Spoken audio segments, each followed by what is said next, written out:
16h20, c'est Virgile sur M.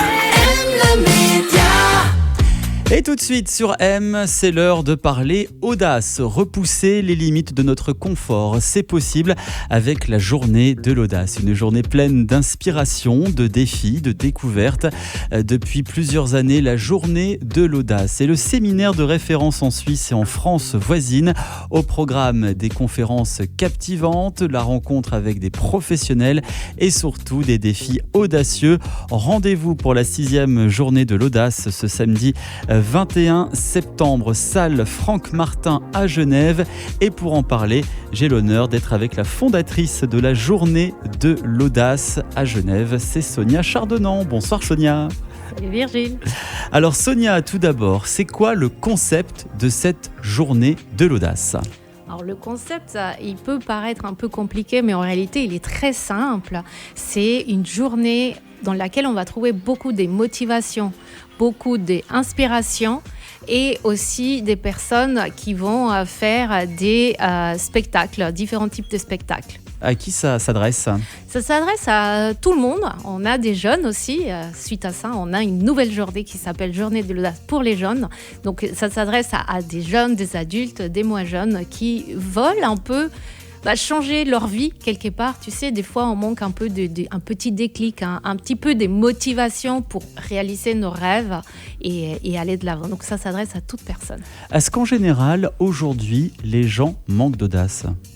Je ne dirais pas spécialement aujourd'hui. Je pense que le mot audace, on peut voir tellement de choses derrière. C'est un mot qui peut signifier beaucoup de choses différentes. Mais ce que je dirais, c'est que peut-être que ce qui nous manque, c'est d'oser faire des choses. Pour moi, d'abord, on rêve. Tu imagines quelque chose, puis tu oses le faire. Et après, ce qui nous manque, c'est plus la persévérance. C'est l'ensemble de ces trois-là qui font que tu es audacieux. Parce que l'audace, c'est un choix. Et c'est toi qui prends la décision. C'est pas la même chose que le courage. Est-ce que les gens sont réceptifs à ce concept de la journée de l'audace ? Oui. Il y a énormément de déclics, énormément de prises de conscience et puis énormément de personnes qui se disent, c'est une phrase qu'on dit souvent, si lui, elle l'a fait, moi aussi je peux le faire. Et je pense qu'en allant à ce type d'événement, tu t'es dit, mais en fait, moi aussi je peux dire ça, mais moi aussi je peux faire ça. On est toujours en train de se fixer des limites finalement. Exactement. Ouais. Alors, au programme de cette journée de l'audace, il va y avoir de nombreux professionnels, environ une quinzaine, c'est ça, qui seront sur place ? Oui, au total. Le profil des professionnels, ils viennent de où en général ? Alors, à une époque, on n'avait que des conférenciers de renom. Maintenant, je me dis, c'est plutôt des gens ordinaires qui ont fait des choses extraordinaires. Donc cette année, on va avoir par exemple les finalistes d'Incroyable Talent, Danae et Wilder, qui c'est des gens comme toi, comme moi, qui faisaient juste de l'acro-yoga et puis qui sont finis à Incroyable Talent. Voilà. Des histoires incroyables. Quoi. Des histoires incroyables. On va avoir Ralph Rimet qui lui, c'est plus quelqu'un qui crée. Il est beaucoup plus dans l'innovation, qui fait énormément de sport également, donc ça va être aussi entrepreneurial.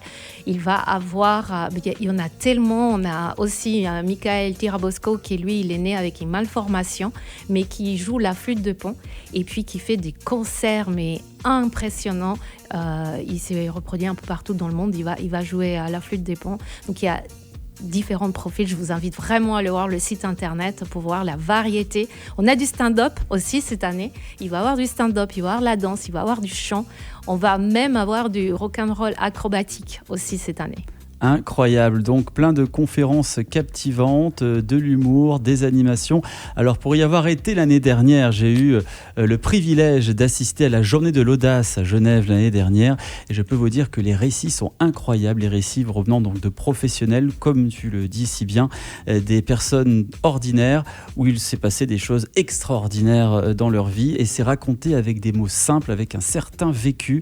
Ces belles histoires qui seront donc racontées des histoires donc vécues, des histoires réelles à la journée de l'audace. Est-ce qu'il faut réserver obligatoirement sa place avant d'arriver à Genève samedi ? Oui, idéalement, jusqu'à vendredi, vous pouvez encore réserver vos places. Qu'est-ce que tu as à dire, Sonia, à toutes les personnes qui nous écoutent et qui nous regardent et qui hésiteraient encore à se déplacer jusqu'à Genève ce week-end? Je dirais, n'ayez pas peur, même si vous voulez venir tout seul. On est une grande famille ce jour-là. On est là pour vous accueillir. Mes bénévoles, ils sont incroyables. On a le sourire. Venez comme vous êtes. Et puis, osez et profitez de la vie. On n'en a qu'une. Voilà, tout le monde est sur la même longueur d'onde et il y aura une ambiance très conviviale. C'est très humain, l'ambiance de la journée de l'audace à Genève. On rappelle la date, samedi 21 septembre. Donc ce samedi, salle Franck Martin à Genève, de l'audace et encore de l'audace. Dépassons-nous. Osons tout, même l'impossible lors de cette 6e journée de l'audace. Est-ce qu'il y a un site internet pour avoir les détails de la programmation de ce week-end? Oui, tout est sur www.jdagenève.ch. Sonia Chardonnant, responsable de la journée de l'audace, donc à Genève, monde adulte à l'international. On vous souhaite plein de succès pour ce week-end, beaucoup de monde bien sûr, et on se dit à très bientôt sur M. À bientôt, merci. M le média, où tu veux, quand tu veux.